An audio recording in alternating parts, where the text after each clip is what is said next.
Thanks for tuning in. Ham Talk Live will be on the air shortly. Please stand by.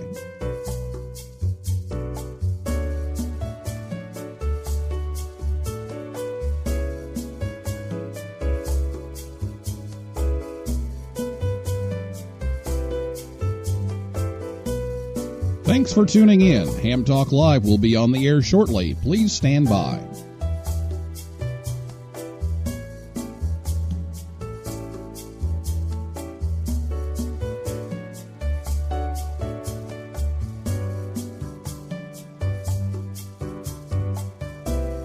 Thanks for tuning in. Ham Talk Live will be on the air shortly. Please stand by.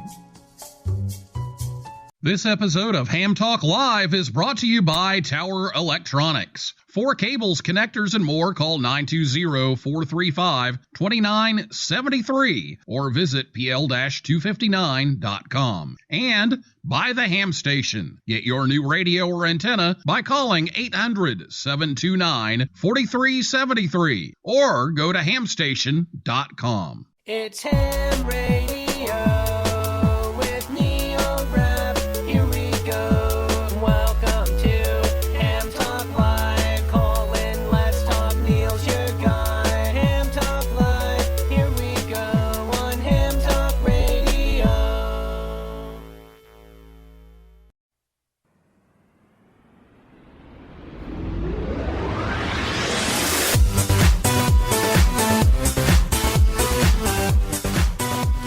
Good evening, everybody. It's time for Ham Talk Live, episode number 57. The National Contest Journal and the N9RV Contest Array. Recorded live on Thursday, March 23rd, 2017. I'm your host, Neil Rapp, WB9VPG. Thanks for tuning in to this episode of Ham Talk Live. Tonight we're joined by Pat Barkey, N9RV, the editor of the NCJ, and we'll take your calls live in just a few minutes. Last week, Rob Macedo, KD1CY, and Lloyd Colston, KC5FM, were here to talk about the voice-over IP version of the Hurricane Net. And so if you missed the show, you can listen anytime. Just go to hamtalklive.com, or you can check us out on the podcasts on iTunes, Stitcher, Google Play, TuneIn, SoundCloud, or your favorite podcasting app. And we're also over on YouTube. So we'll get your questions ready to go for Pat.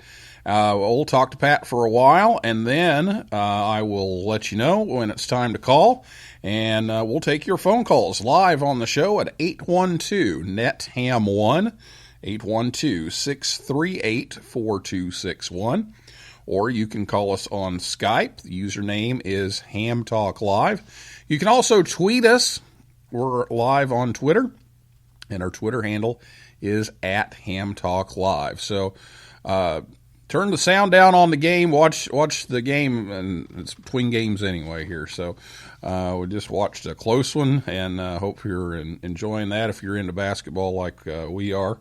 And we'll come back and get started with Pat right after this word from the Ham Station right here on Ham Talk Live. This episode of Ham Talk Live is brought to you by the Ham Station. For over 37 years, the Ham Station has sold new and used radios, antennas, accessories, and equipment to hams everywhere. Give Dan or Jeff a call at 800-729-4373 or order online at hamstation.com. Ham Station carries all the major brands like ICOM, Yaesu, and Kenwood, and they have a wide selection of radio scanners, MFJ accessories, Heil sound products, amplifiers by Mirage and Ameritron, Cushcraft antennas, and more. Easy online ordering is at hamstation.com or call 1-800-729-4373 to place an order and talk it over with the experts. The Ham Station, proud to sponsor this episode of Ham Talk Live. Two antennas met on a roof, fell in love, and got married. The ceremony wasn't much, but the reception was excellent. You're listening to Ham Talk Live with Neil Rapp.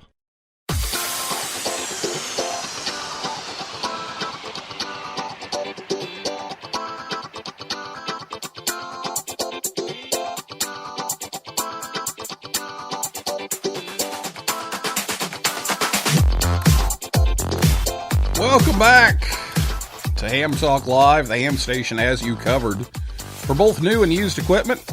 Give Jeff or Dan a call at 800-729-4373 or go online at hamstation.com. Tell them you heard it on Ham Talk Live. We're on the air every Thursday night at 9 p.m. Eastern Time right here at hamtalklive.com. And, of course, if you miss the show, you can catch us on the podcast or on our website. Pat Barkey, N9RV of Bonner, Montana, is a well-known contester and became the 15th editor of the National Contest Journal. In January 2015, Pat's been contesting since he was 11 years old and continued to be active in radio sport through college at the University of Michigan and graduate school and his adult life. His day job is as an economist, directing a business research center at the University of Montana since 2007. Pat's a life member of the ARRL and has operated for many of the biggest contest stations in the United States. He spends most of his time on CW, and right now he's spending some time on vacation. In fact, I think I can hear the ocean waves now. That's right.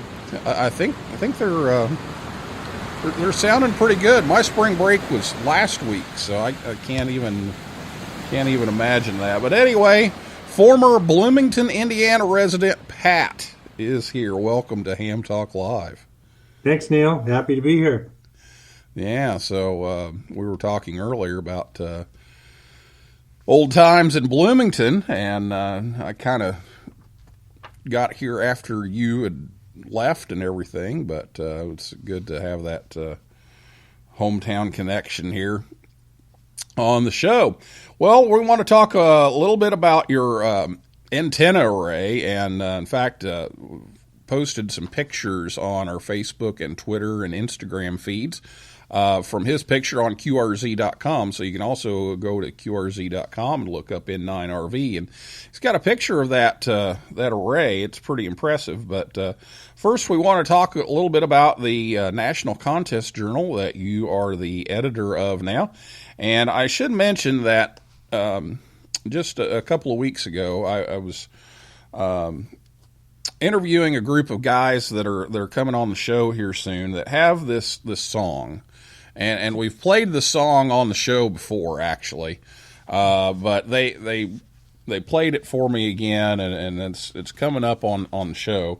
And they seem to have this idea that all they have to do to get on the cover of the National Contest Journal, the NCJ, is sing a song about it. So when Ward Silver in Zero AX was a guest, he was on here talking about that. We're going to have the band on soon talking about their upcoming concert. So tell us all about the cover of the NCJ and how you can be on the cover without writing a song about it. Well, all you got to do is send me something that's cover worthy. I mean, the NCJ is the publication for contesters. It's an old-fashioned publication. You know, you pay your money and it comes in the mail. People say, why aren't we online? And we're a magazine. You know, we're kind of an old-fashioned print publication. So the folks on the cover are, by and large, the folks that are in the contesting sport. Ideally, folks that send me contributions of things that we can put in the publication. It's a long-lived publication. It's been published by the ARRL for quite a long time, but it wasn't always published by the ARRL. It was actually just started by contesters themselves. There was a time when I've talked to some older editors, previous editors of the NCJ, and they would put it all together on their computers if they had one. And before that, it was different technology, but you know, it was printed down in the corner and stuffed. Envelopes were stuffed. Now I'm happy to say the ARRL does a lot of that work for us. But the bottom line on the NCJ is that if you're in contesting, with all humility, you should subscribe to the NCJ, because that's where your cohorts, your comrades, your peers are sharing their secrets and their stories. You'll be inspired, you'll be entertained, and you might even learn a thing or two. Very good. And so, as editor, you go through the articles and try to pick out some things. What are some things that you're looking for to include in the journal? Well, it's always been a mixture, and every editor's taken a different tack. But by and large, we're looking for a mixture of content about operating, about technology, and about contesting as a sport in terms of the strategy. And also, a few war stories here and there don't hurt at all. So we have a number of regular columns. The columns take up things that are really specific to contesting. Things as esoteric as what kind of chair should you sit in, or what's the secret to staying up 48 hours, to things like managing your station, cutting down on interstation interference. We've had some just outstanding interviews with legends in our sport who really have so much wisdom to share with us. We bring that to the printed page. It's a publication. There's a lot of places you can go and read about contesting, but I think the NCJ stands out as something that's just really, I think, and this is not just my doing by any means. It's a huge team of people putting this together. I think the NCJ is what I would call crafted. It's really, we try to select things which we think will be valuable for readers, and we put them together in a way that we hope is interesting, readable, and very professional. Excellent. While we're talking about information, as simple as what kind of chair to sit in and that kind of thing, one way that you kind of get a crash course on all of this is, of course, Contest University. And once again, Tim Duffy, K3LR, is going to come on the show here before Dayton and give us a little preview of what's coming up at this year's Contest University. But in addition to your work on the NCJ, you've been able to speak there and developed a glossary for Contest University. So tell us a little bit about some of your presentations that you've made there and the glossary. Well, mostly I've done the glossary. I haven't done presentations. I'm thousands of miles from Dayton, so it's a little difficult for me to do that. But the glossary, Neil, is really I don't know whose idea it was. It might have been my idea. I really don't remember. And it's another one of those group efforts, and I slapped my name on it, which is always fun.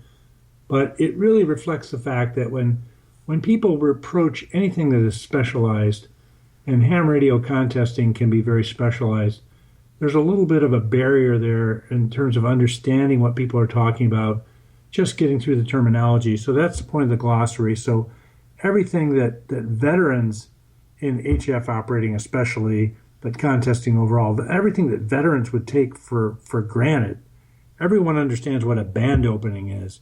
Everybody understands what a fluttery signal is, or everybody understands what an off time is in a contest. But in fact, people that have never been really immersed in contesting, like some of us have been, really these terms don't really mean much. And so the idea was just to put together a set of terminology. I think the thing is up to like 28 pages now. It's grown to include everything from the basic technical terminology that's used in contests, contest rules, propagation information. The latest expansion, which will show up in the CTU this year, is all the stuff associated with remote radio. So all the terminology used in explaining, understanding, and really perfecting the art of operating your radio station via the internet, so that you're operating your ham radio, but you may not be sitting right next to it.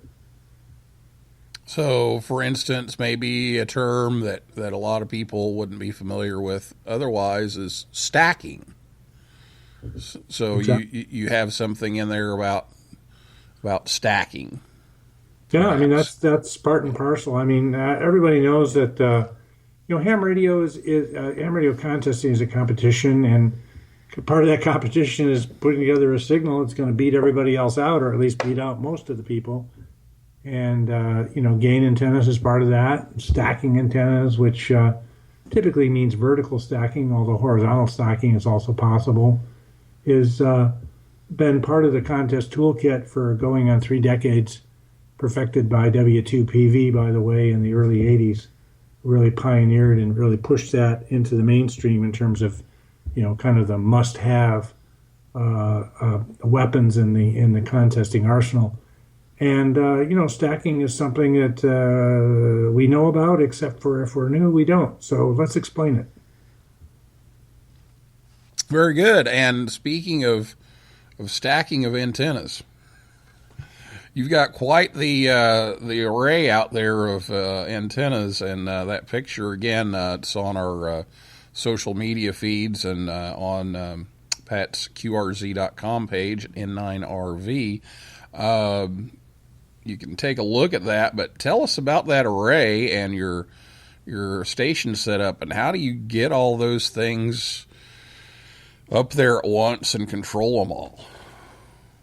Well, my station is not the biggest in the country by any means, but it's probably the biggest in Montana. But even there, it's a close race. So basically, there's 2 parts to it. Well, there's probably 3 parts.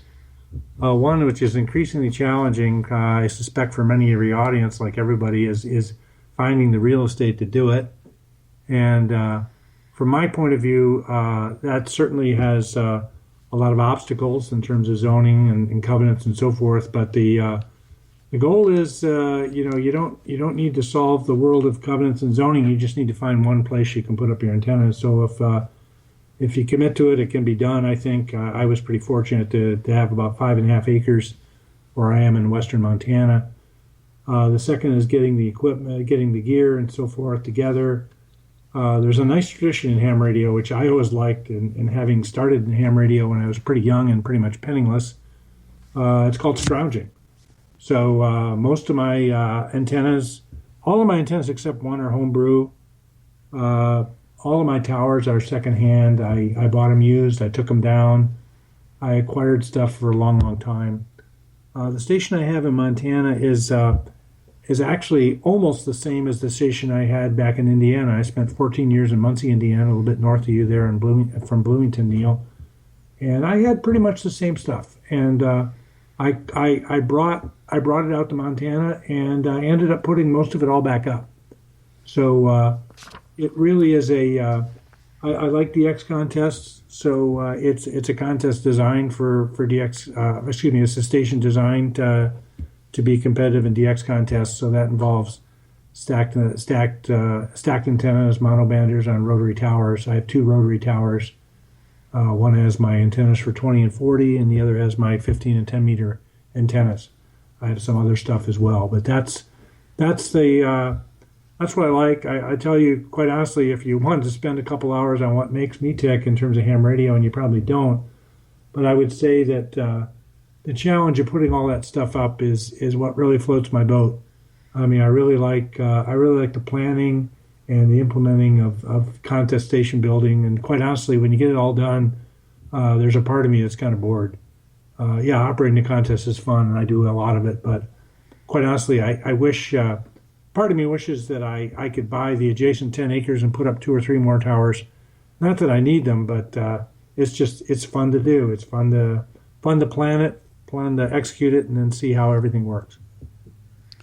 So, in talking about this, and designing it and planning it and getting all of that going, let's say somebody wants to start a contest station and wants to start putting together some kind of an array like that. What's your advice for that? Well, my advice is really simple, and that is get connected with somebody who's done it. So I can tell you, having lived in the Midwest for a long time, all the years I was in Bloomington, Neil, I never had a station. I lived in apartments most of the time I lived there, but I did happen to know a contester in the southeast side of Indianapolis with the call sign of W9RE. And W9RE has a very big station, much bigger than mine.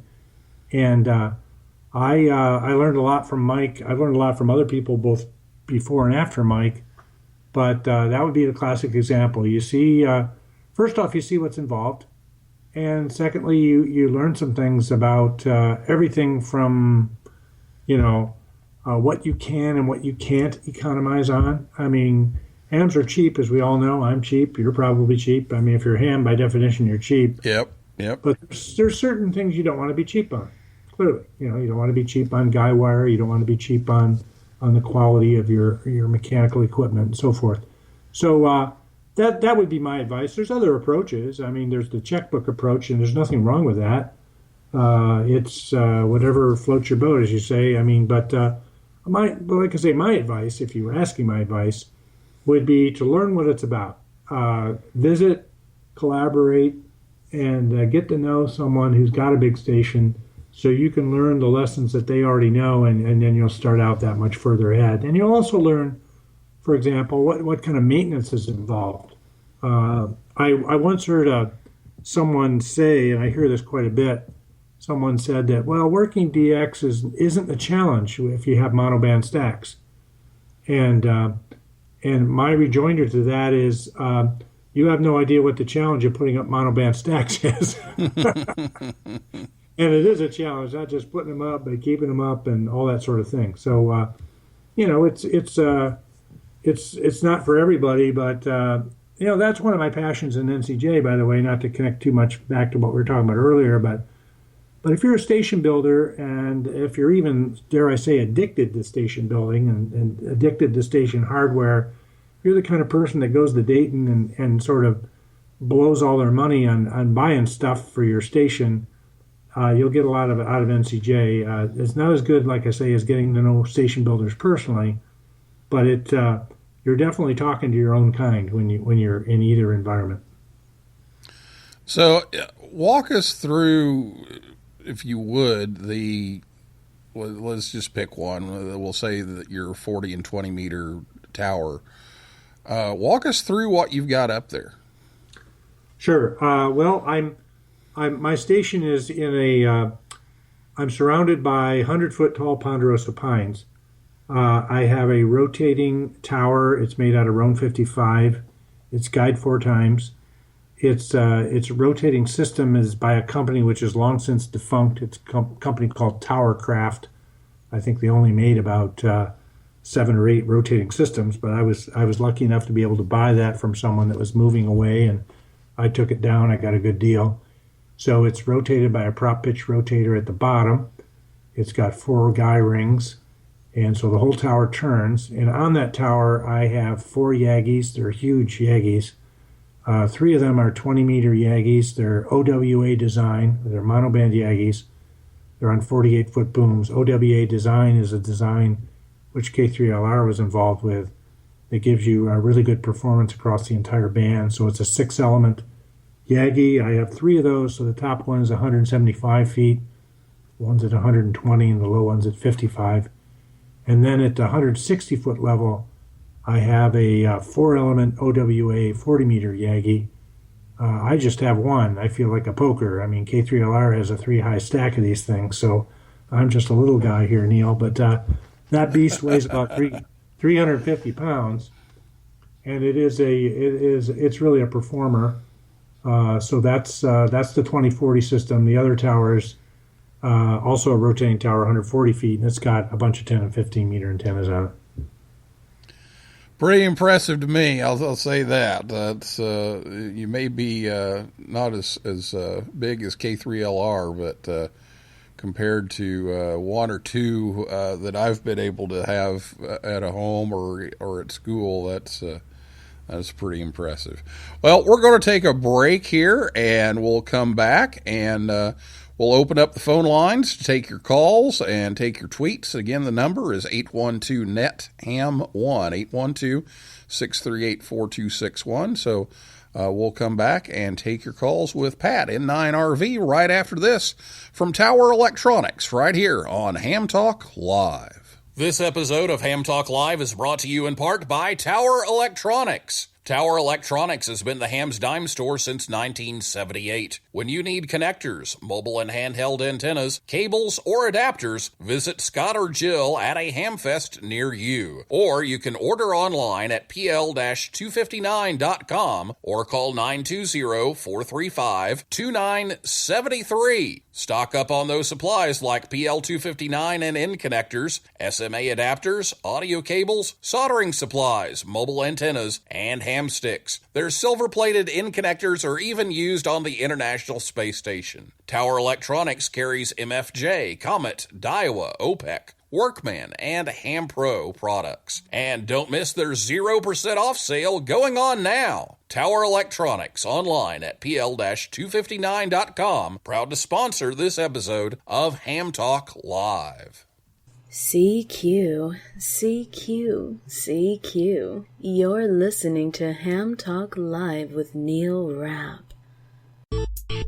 Join the conversation. Call us on voice with Skype at Ham Talk Live or give us a call at 812-NET-HAM1. That's 812-638-4261. Now, here's more Ham Talk Live.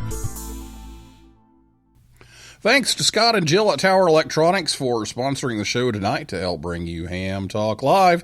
They're at the Mobile, Alabama Ham Fest and the Staunton, Wisconsin Ham Fest on April the 8th, and Calhoun, Georgia on April 22nd. And, of course, they'll be at Hamvention. But give them a call until then, or if you can't make one of those. Their number, 920-435-2973, or visit them at pl-259.com. Tell them you heard it on Ham Talk Live, and be sure to listen to Ham Talk Live. We're on the air every Thursday night at 9 p.m. Eastern Time, right here at HamTalkLive.com. And check out our social media. We're on Facebook, Twitter, and Instagram. Just search Ham Talk Live. You'll find us. So it's time for your calls now. If you have a question for Pat, now's the time to give us a call. It's 812-NET-HAM1, 812-638-4261. Or you can Skype us. We're on Skype at Ham Talk Live. Or you can send us a tweet at Ham Talk Live if you have a question or a comment for Pat about the contesting array or the National Contest Journal. Why, give us a call at 812-NET-HAM1, and we'll see if we can work those in. And Pat, while we're waiting on some calls and tweets here, what are your plans for the future of the NCJ? You have any long-term goals that you'd like to accomplish there? Well, I'm kind of into my final stretch on the NCJ. Probably this is my third year, and it's probably going to be my last year. But I'll tell you what I've tried to do already and what I'd like to keep doing.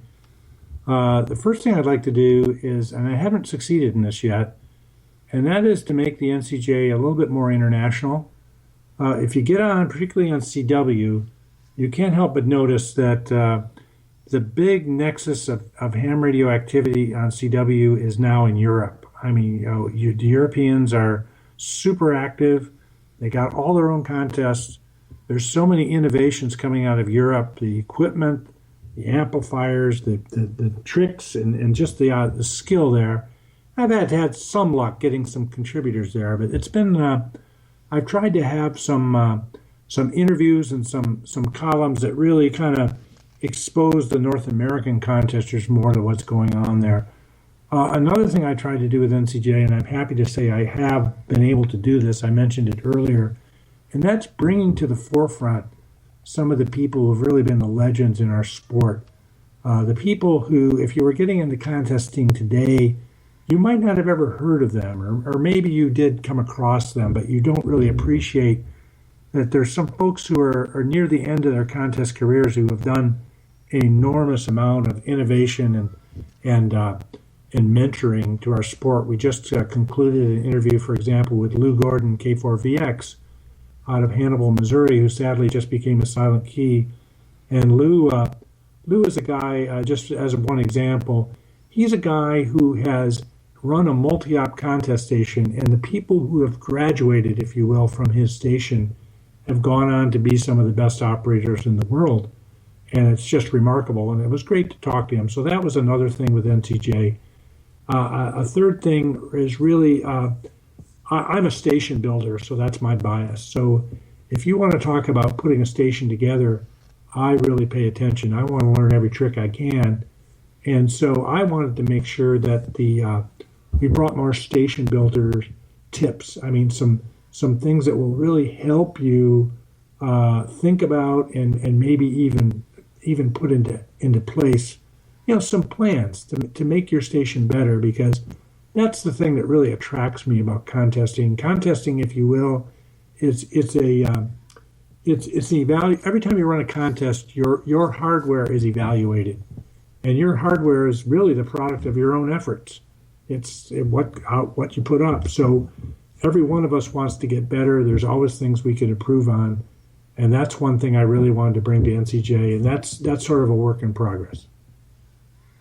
Very good. 812-NET-HAM1 is the phone number, 812-638-4261, or Skype us at HamTalkLive, or you can tweet us like Bill Stearns, NE4RD, has tweeted, and he wants to know about your SO2R setup. I know Bill. Hello, Bill. How are you? Well, my SO2R setup is not really revolutionary. SO2R, first off, stands for Single Operator 2 Radio. I do it kind of the old-fashioned way, which is the way it's been done for the last 20 or so years. And I'm sort of a follower. There's a new wrinkle to SO2R. I'll talk about that in a second. But my setup is basically I have 2 radios. I have the audio for each radio in each ear. So I can listen to radio 1 on the left ear and radio 2 on the right ear. And I can, of course, switch to get both ears in any one radio. But basically the philosophy, and I don't know how much your audience is really into this, but the philosophy of 2 radio is very simple. And that is, while your radio is transmitting, your brain is not doing anything. You're listening to yourself transmit. And so why not use that time to do something productive? So in the case of SO2R, the way I and many others implement it is while you're CQing on radio 1, you are tuning around on radio 2 to find to someone else to call. And so during the dead time, when you have the opportunity, when you're not busy on radio 1 and the station you have lined up to call on radio 2 is turned it over and is waiting for your call, you have the ability, and of course this involves computers and software and so forth, but the ability to quickly switch over to radio 2, make the call, make the contact, and seamlessly go back and CQing on radio 1. So it's basically some extra stuff, extra points, extra multipliers, also extra fun from my point of view. That's the way we've done it.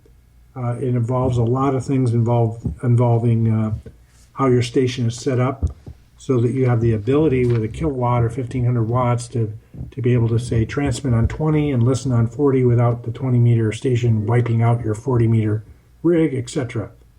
Really quickly, the new way of doing SO2R, which is there's been several breakthroughs, and that's where you're doing alternating CQs.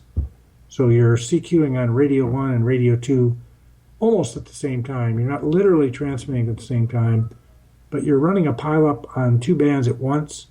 It's pretty nerve-wracking. You got to get all the timing right, but if you do it right, you don't quite get double your rate, but doggone close. And the people who are doing it are really doing very, very well. That's a challenge. Not everybody can pull that one off.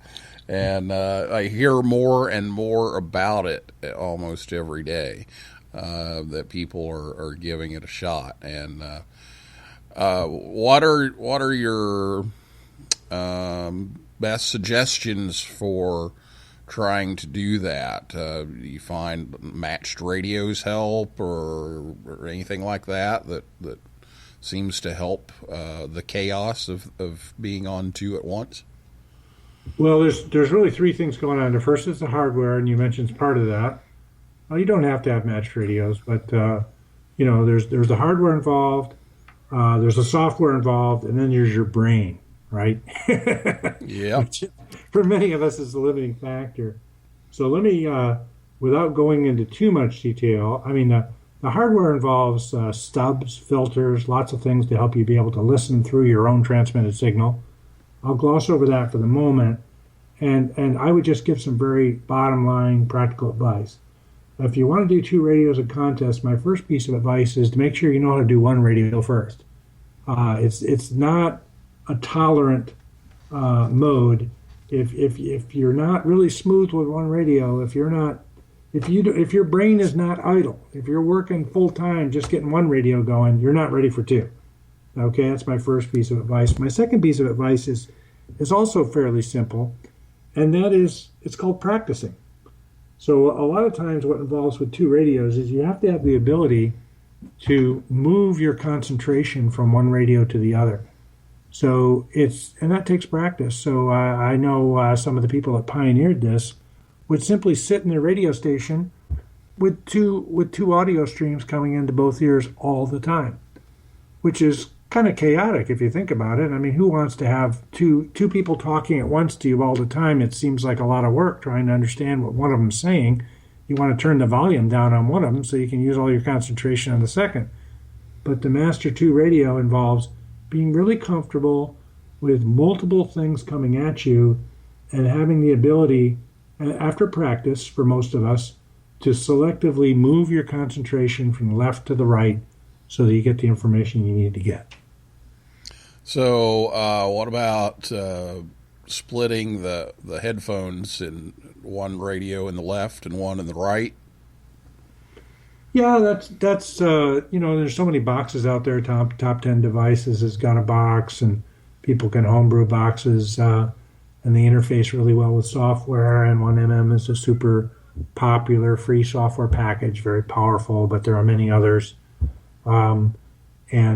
Sometimes you can do things with software that really make a lot of sense, and a lot of people do them. And as a matter of fact, a lot of people that beat me do these things, so maybe I better learn how to do them. In terms of using the software, it's a rather predictable kind of thing. I don't know if you're a contester, Neil, but you have like, let's say, a sweepstakes exchange, and it has a long exchange, and there's quite a bit of time. You need to listen to all that stuff, and you need to get it right, because if you don't get it right, you lose the contact points, etc. Versus a contest like CQ Worldwide, where the exchange is almost meaningless. Someone's going to send you a 599. Everybody in contest sends you a 599, and then they send a zone number, and you already know their zone number because by copying the call sign right. So I guess what I'm saying is that there are some contests where you really need to bear down at different points in time. Of course, you got to bear down to get the call. In sweepstakes, you got to bear down to get that exchange. Worldwide, once you have the call, you're fine. So there's a lot of little tricks.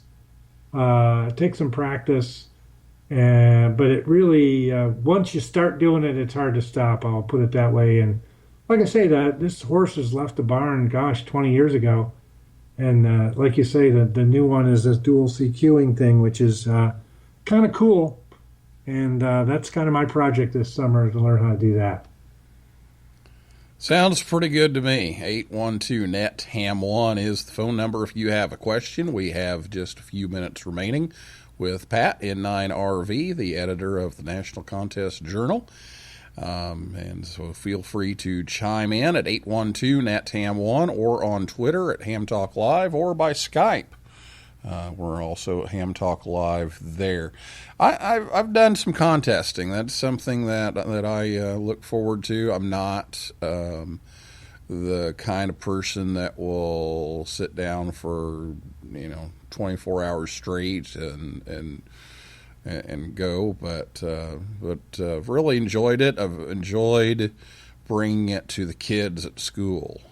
We've done School Club Roundup, CQ Worldwide, some of those contests, and they really enjoy it, and they get into the competitiveness of it, and so really enjoy it. But I think I think I could go for SO2R, but I haven't really tried that yet, in a serious way anyway. So Could be interesting. May have to give it Well, a shot. That's what I like about contesting is that there's always something new to try and it never stops. Both from technology. I mean, from my point of view, there's a contest season. I like to take the summers off. There's always contests in the summer, but the season starts in the fall, as far as I'm concerned. And you go into every contest season, no matter how many years you've been doing it, with something. You're going to try something different. You have a new toy, a new piece of hardware. Like I say, I think of contesting. I mean, let's face it. I mean, we're making a phone call right now, and we're using commercial technology, and it sounds great. You sound great. I hope I sound decent, but I didn't have anything to do with that.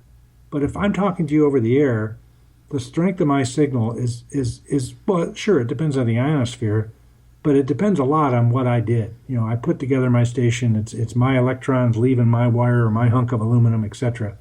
So I think contesting gives you a really nice way to benchmark your station building efforts. I know a lot of contesters that actually don't really like to contest that much. They like to put together their station. It's like going to war. They put together their army. They invite other operators to come over to their station and see how it all works. How did you do? That's, I mean, it's not about winning. It's about improvement as far as I'm concerned, and it's about the reward you get from your efforts. Sounds good to me. And I think that's a lot of the draw of contesting is it provides a reason to learn how to do some of those things. And I think, especially, like I said, with most students at school, it's been the reason for learning how to, for them, just learning how to fill out QSL cards, learning what 5.9 is, and how to set up the stations, Sure. how to set up a power supply, or some of those basic things. Many of them aren't even licensed, and so that exposes them to it and gives them a chance to try it out and to learn and to put things together. And then when they do get on the air, they have that experience and they know what they're doing. And that's something that the test doesn't always cover. Yeah, and my advice to listeners would be to most of that exposure comes from field day. I mean, that's a lot of people's first experience to contesting, and my challenge to listeners would be, okay, field day is good, but operate another one. Operate in different contests. Operate one that's not field day, one where it's your efforts, or maybe with friends or whatever, and that's when you'll really get hooked. I think I stumbled across my first contest by accident. I tuned the bands, and there it was, and it was kind of a magical thing. I never really figured out what was going on, and eventually I put it together. But it's in the internet age, we're a little bit better connected. You can really figure it out a lot more quickly. But the magic is just the same. Spinning the dial, working people with your own stuff. It doesn't get any better than that. And speaking of field day, and we are out of time, by the way, but speaking of field day, we just got a commitment from Sean, KX9X, to come on and do the field day question and answer session the Thursday before field day once again this year. So if you are out there listening and you do run into some questions about field day, we'll have that question and answer session available a couple of days before field day. So, Pat, thanks for coming on the show. We're out of time, but appreciate you taking time, especially away from the vacation there, to join us tonight, and look forward to talking to you again. Likewise, Neil. Really a pleasure to get to know you, and best of luck with the show. All right. Thanks a lot. That is a wrap for this week's edition of Ham Talk Live.